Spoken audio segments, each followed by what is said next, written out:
जितने लोग यहाँ बैठे हैं सबकी अपनी महत्वाकांक्षा है, किसकी नहीं है। यहीं से ये कविता शुरू होती है। वसुधा का नेता कौन हुआ, भूखंड विजेता कौन हुआ, अतुलित यश क्रेता कौन हुआ, नवधर्म प्रणेता कौन हुआ। वसुधा पूरी दुनिया का नेता कौन हुआ, प्रभु श्री राम। भूखंड विजेता कौन हुआ, सम्राट अशोक। अतुलित यश क्रेता कौन हुआ, श्री कृष्ण। नवधर्म प्रणेता कौन हुआ, भगवान बुद्ध। कौन हुआ मतलब वो कवि कह रहा है कि कौन लोग ये सब हुए। ऐसा क्या चरित्र है उस व्यक्ति का, क्या नेचर है उस व्यक्ति का जो वसुधा का नेता हुआ, भूखंड का विजेता हुआ। तो अगली लाइन में उसको एक्सप्लेन करते हैं। जीवन में जिसने आराम का त्याग किया और विघ्नों में भी काम किया। महत्वाकांक्षा के साथ जो चीज चलती है, महत्वाकांक्षा के साथ जो चीज चलती है उसका नाम है विघ्न, संघर्ष, चुनौतियां, चैलेंज। विघ्नों में जिसने काम किया, क्या काम है विघ्न का, इसको अगली लाइन में समझा है कि ये जो चुनौती है, ये जो चैलेंज है, ये जो संघर्ष है, इसका रोल क्या है जीवन में। क्लास 12th के बाद जब मैं इलाहाबाद आया तो मैंने अपने पिताजी से कहा कि पिताजी इलाहाबाद भेज रहे हो।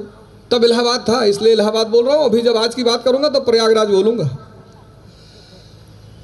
तो उन्होंने मुझसे एक बड़ी अच्छी बात कही और उन्होंने ही मुझे प्रेरणा दी रश्मिरथ पढ़ने की।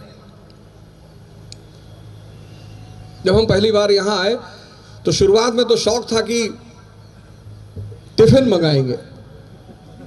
टिफिन आया, माता जी ने कहा चिंता की कोई बात नहीं, टिफिन आएगा, टिफिन में खाओ बढ़िया। तो मैंने कहा टिफिन वाले तो 10 रोटी देंगे नहीं, बोले 15 देंगे।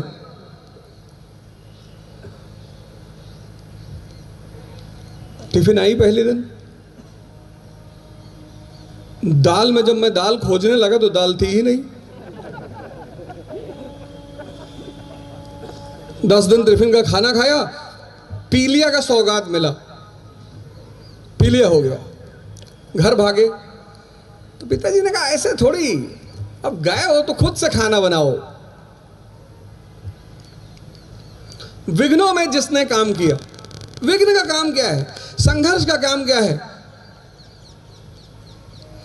जीवन में विघ्न जब आता है, क्या आंसर है उसका, जीवन में विघ्न जब आता है सोते से हमें जगाता है। जगाने का काम है संघर्ष का, जगाने का काम है विघ्न का। आरंभिक जीवन के 15 वर्ष आप परिवार में रहे, घर में रहे, माँ बाप के साए में रहे, खूब मस्ती किया और माता जी ने लौकी की सब्जी बना के दी और आपने उठा के फेंक दिया कि रोज रोज लौकी खाएंगे, दिमाग खराब है। जीवन में विघ्न जब आता है सोते से हमें जगाता है। कैसे कैसे जगाता है, अगली लाइन है, मन को मरोड़ता है पल पल, तन को झकझोरता है पल पल। तो महत्वाकांक्षा की जो पहली सीढ़ी है वह है विघ्न, संघर्ष। इससे आप भाग ही नहीं सकते।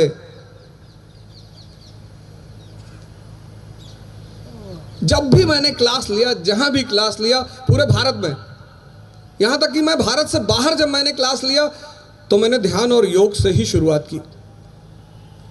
जो पहला पोस्ट आज के प्रोग्राम पे मैंने डाला, मैंने यही लिखा कि सृजन की सबसे बड़ी आवश्यकता है शक्ति। आप कुछ सृजन करना चाहते हैं, कुछ बनना चाहते हैं, समाज में अपना स्थान बनाना चाहते हैं, बिना शक्ति के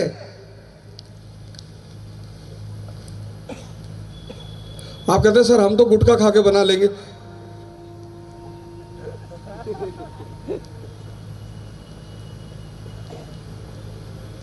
बिना शक्ति के सृजन नहीं हो सकता, सिद्धांत है ये। शक्ति आएगी कहां से? कौन सी शक्ति? पूजनीय महाराज जी ने आपको पहला महायोग कराया, अद्भुत योग, अद्भुत। मंडूकासन कराया आपको। शक्ति ये जो चीज है, ये जो आसन है, ये जो विद्या है, ये दो शक्तियां पैदा करेगी, एक शरीर की और एक मन की।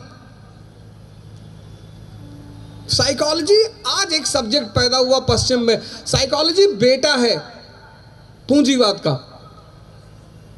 इस देश ने मन का अध्ययन आरंभिक काल से, और सिर्फ अध्ययन नहीं, उस पर विजय। जीवन में विघ्न जब आता है, सोने से हमें जगाता है, मन को मरोड़ता है पल पल। देखो तैयारी कर रहे हो आईएएस की, मन को मरोड़ता है पल पल कि कहां पढ़ रहे हो, सबका थोड़ी होता है। मन बड़ा प्यारा इंस्ट्रूमेंट है शरीर के अंदर, कुछ भी तर्क दे देगा, कुछ भी। बहुत सारे लोगों ने वादा किया हम आएंगे, लेकिन शायद मन ने नहीं आने दिया, क्योंकि मन के तर्क बड़े प्यारे, बड़े विचित्र। किसी साहब ने मुझसे कहा कि आप योग ध्यान वगैरह की बात करते हैं। मैंने कहा हाँ। क्या घोड़ा इतना दौड़ता है, उसका जीवन सिर्फ 20 वर्ष है, और अजगर सिर्फ सोता है, उसका जीवन 100 वर्ष है। मन, बहुत लोगों ने सुबह 4 बजे का अलार्म लगाया होगा, और 4-5 पे मन ने कहा होगा कि कहां जाओगे? अच्छा जाओगे 5 मिनट और 8 बजे उनकी नींद खुली होगी।